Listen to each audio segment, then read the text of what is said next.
अस्सलाम वालेकुम दोस्तों जैसा कि आप जानते हैं कि पाकिस्तान में इस वक्त स्मोक की वजह से स्कूलों और दीगर जगह पे ज़्यादातर छुट्टियां होती हैं, मगर दोस्तों दुनिया भर की आबादी की ज़िंदगियां फ़िज़ाई आलूदगी की वजह से कम हो रही हैं।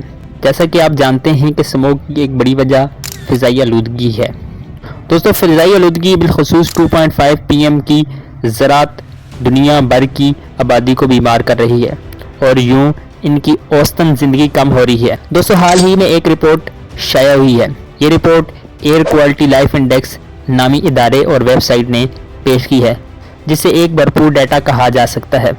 रिपोर्ट में कहा गया है कि अगर दुनिया भर में आबो हवा को आलमी इदारे बराए सेहत यानी WHO के मेयार पर लाया जाए तो उससे अमराज का बोझ कम होगा।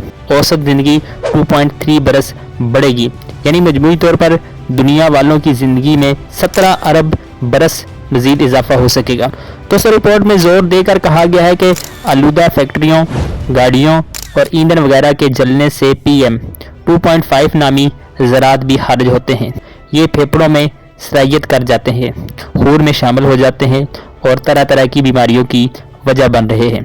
रिपोर्ट में फ़िज़ाई आलूदगी को तंबाकू नोशी, शराब नोशी और आलूदा पानी के इस्तेमाल जैसा ही ख़तरनाक करार दिया है। इसमें कहा गया है कि हैरत अंगेज़ तौर पर पाकिस्तान, बांग्लादेश, नाइजीरिया, चीन और भारत को आलूदा आबो हवा के मराकज़ कहा गया है। आलमी फ़िज़ाई आलूदगी का 3/4 असर इसी आबादी पर हो रहा है या हो सकता है। रिपोर्ट के मुसन्निफ और शिकागो यूनिवर्सिटी के professor doctor Michael green stone कहते हैं कि मज़कूरा बाला 6 ममालिक के आम अफराद अपनी औसतन ज़िंदगी के 6 बरस आलूदगी में खो रहे हैं। इनके मुताबिक एशिया और अफ्रीका में सूरत हाल बहुत ख़राब है, जबकि हुकूमतें इस मसले के हल में संजीदा नहीं हैं।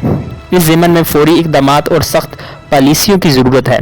दोस्तों रिपोर्ट में कहा गया है कि आलमी फ़ंड के तहत लगभग $4 अरब TB, एड्स, मलेरिया वगैरह पर खर्च हो रहे हैं, लेकिन फ़िज़ाई आलूदगी के लिए ना रकम मुख्तस की गई है, ना ही कोई इसमें दिलचस्पी ले रहा है और ना ही कोई वाज़ेह मनसूबाबंदी की गई है। हैरत अंगेज़ तौर पर पूरे एशिया को आलूदा फ़िज़ा कम करने के लिए सिर्फ $14 लाख सालाना दिए गए हैं, जो कि ऊंट के मुंह में ज़ीरे के बराबर हैं। इन ममालिक में चीन, भारत और पाकिस्तान फ़िज़ाई आलूदगी में सबसे ज़्यादा मुतासर हैं। रिपोर्ट में कहा गया कि आलमी इदारे साफ शफाफ आबो हवा के लिए फ़ंड को कायम करें। दोस्तों आपको क्या लगता है कि हमें फ़िज़ाई आलूदगी से निपटने के लिए क्या इक़दाम लेने चाहिए? कमेंट बॉक्स में ज़रूर बताइएगा और मज़ीद इंटरेस्टिंग टॉपिक्स के लिए चैनल को सब्सक्राइब करें।